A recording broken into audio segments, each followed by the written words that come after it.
Mossadegh, who was elected in Iran. He was considered to be the hope for democracy in the Middle East and around the world. He was Time Magazine's Man of the Year. But one of the things that he'd run on and began to implement was the idea that foreign oil companies needed to pay the Iranian people a lot more for the oil that they were taking out of Iran. The Iranian people should benefit from their own oil. Strange policy. We didn't like that, of course. But we were afraid to do what we normally were doing, which was to send in the military. Instead, we sent in one CIA agent, Kermit Roosevelt, Teddy Roosevelt's relative. And Kermit went in with a few $1 million and was very, very effective and efficient. And in a short amount of time, he managed to get Mossadegh overthrown and brought in the Shah of Iran to replace him, who always was favorable to oil. And it was extremely effective. Bombs overflow Tehran. Army officers shout that Mossadegh has surrendered and his regime as virtual dictator of Iran is ended. Pictures of the Shah are paraded through the streets as sentiment reverses. The Shah is welcomed home. So back here in the United States, in Washington, people looked around and said, wow, that was easy and cheap. So this established a whole new way of manipulating countries, of creating empire. The only problem with Roosevelt was that he was a card-carrying CIA agent, and had he been caught, the ramifications could have been pretty serious.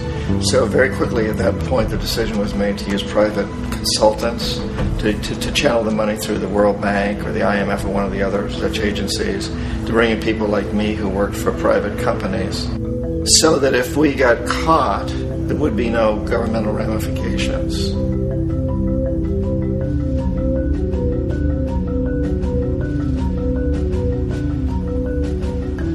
When Arbenz became president of Guatemala, the country was very much under the thumbs of United Fruit Company, the big international corporations. And Arbenz ran on this ticket that said, we want to get the land back to the people. And once he took power, he was implementing policies that would do exactly that, give the land rights back to the people. United Fruit didn't like that very much.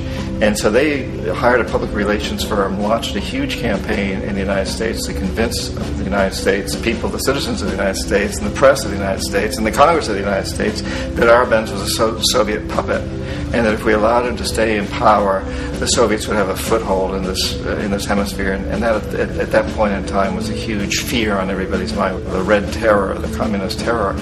And so, to make a long story short, out of this public relations campaign came a commitment on the part of the CIA and the military to take this man out.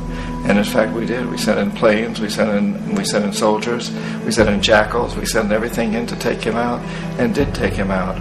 And as soon as he was removed from office, the new guy that took over after him basically reinstated everything to the big international corporations, including United Fruit.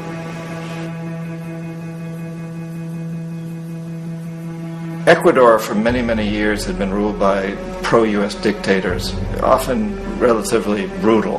Then it was decided that they were going to have a truly democratic election. Jaime Roldos ran for office, and his main goal, he said, as president would be to make sure that Ecuador's resources were used to help the people.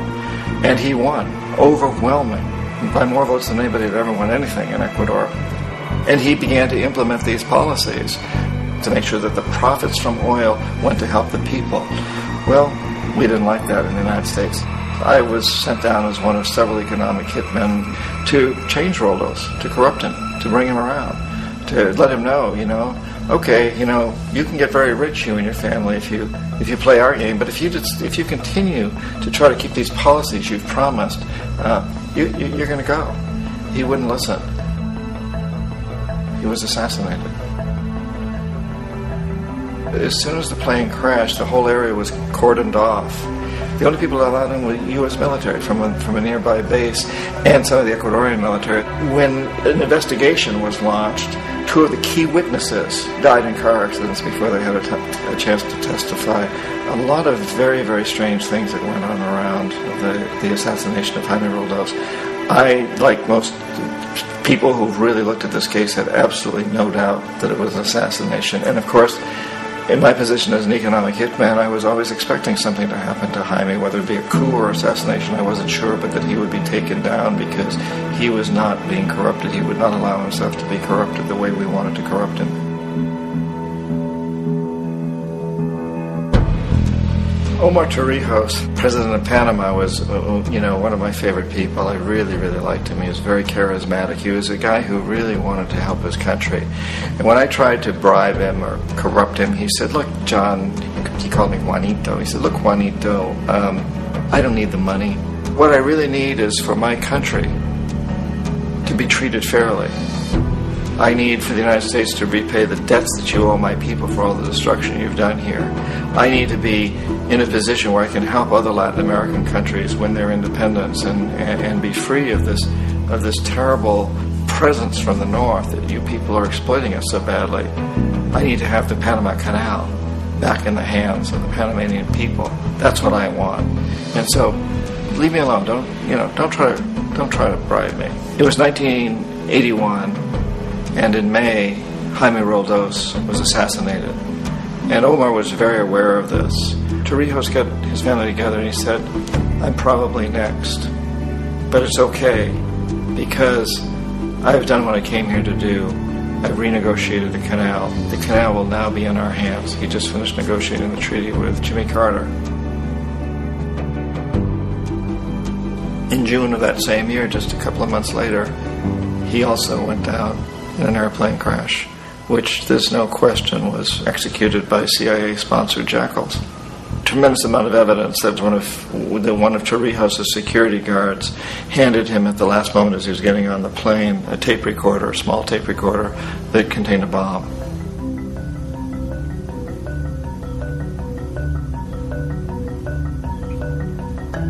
It is interesting to me how this system has continued pretty much the same way for years and years and years, except the economic hitmen have got better and better and better. Then we come up with, very recently, what happened in Venezuela. In 1998, Hugo Chavez gets elected president, following a long line of presidents who had been very corrupt and basically destroyed the economy of the country. And Chavez was elected amidst all that. Chavez stood up to the United States, and he's done it primarily demanding that Venezuelan oil be used to help the Venezuelan people. Well, we didn't like that in the United States. So in 2002, a coup was staged, which there's no question in my mind, and most other people's minds, that the CIA was behind that coup.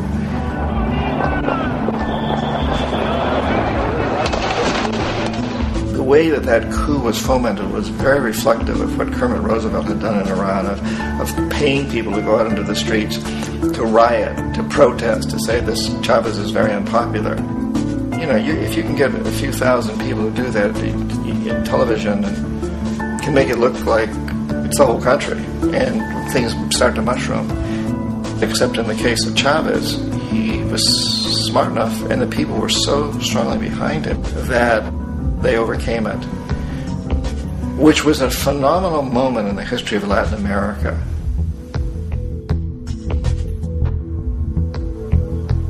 Iraq actually is a perfect example of the way the whole system works. So we economic hitmen are the first line of defense. We go in and we try to corrupt governments and get them to accept these huge loans, which we then use as leverage to basically own them. If we fail, as I failed in Panama with Omar Torrijos and in Ecuador with Jaime Roldos, men who refuse to be corrupted, then the second line of defense is we send in the jackals. And the jackals either overthrow governments or they assassinate. And once that happens and a new government comes in, and boy, it's going to toe the line, because the new president knows what will happen if he doesn't. In the case of Iraq, both of those things failed. Economic hitmen were not able to get through to Saddam Hussein. We tried very hard. We tried to get him to accept a deal very similar to what the House of Saud had accepted in Saudi Arabia, but he wouldn't accept it. And so the jackals went in to take him out. They couldn't do it. His security was very good. After all, he had one time worked for the CIA. He'd been hired to assassinate a former president of Iraq and failed, but he knew the system. So in 91, we send in the troops and we take out the Iraqi military. So we assume at that point that Saddam Hussein is going to come around. We could have taken him out, of course, at that time, But we didn't want him. He's the kind of strong man we like. He controls his people. We thought he could control the Kurds and keep the Iranians in their border and keep pumping oil for us. And that once we took out his military, now he's going to come around. So the economic hitmen go back in the 90s without success. If they'd had success, he'd still be running the country. We'd be selling him all the fighter jets he wants and everything else he wants. But they couldn't. They didn't have success. The Jackals couldn't take him out again. So we sent the military in once again, and this time we did the complete job and took him out, and in the process created for ourselves some very, very lucrative construction deals. We had to reconstruct a country that we'd essentially destroyed, which is a pretty good deal if you own construction companies, big ones. So, Iraq shows the three stages. The economic hitmen failed there, the Jackals failed there, and as a final measure, the military goes in. And in that way, we've really created an empire, but we've done it very, very subtly. It's clandestine. All the empires of the past were built on the military, and everybody knew they were building them. So the British knew they were building them, the French, the Germans, the Romans, the Greeks, and they were proud of it. And they always had some excuse, like spreading civilization, spreading some religion, something like that. But they knew they were doing it. We don't. The majority of the people in the United States have no idea that we're living off the benefits of a clandestine empire. That today there's more slavery in the world than ever before. And then you have to ask yourself, well, if it's an empire, then who's the emperor? Obviously, our presidents of the United States are not emperors. An emperor is someone who's not elected, doesn't serve a limited term, and doesn't report to anyone, essentially. So you can't classify our presidents that way. But we do have what I consider to be the equivalent of the emperor, and it's what I call the corporatocracy. The corporatocracy is this group of individuals who run our biggest corporations, and they really act as the emperor of this empire. They control our media, either through direct ownership or advertising.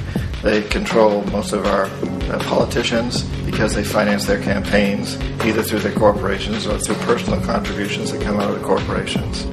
They're not elected. They don't serve a limited term. They don't report to anybody. And at the very top of the corporatocracy, you really can't tell whether a person's working for a private corporation or the government because they're always moving back and forth. So, you've got a guy who one moment is the president of a big construction company like Halliburton, and the next moment he's vice president of the United States, or the president who is in the oil business. And this is true whether you've got Democrats or Republicans in the office. You have to moving back and forth through the revolving door. And in a way, our government is invisible a lot of the time, and its policies are carried out by our corporations on one level or another. And then again, the policies of the government are basically forged by the corporatocracy and then presented to the government, and they become government policy. So it's an incredibly cozy relationship. This isn't a conspiracy theory type of thing. These people don't have to get together and plot to do things. They all basically work under one primary assumption, and that is that they must maximize profits regardless of the social and environmental costs.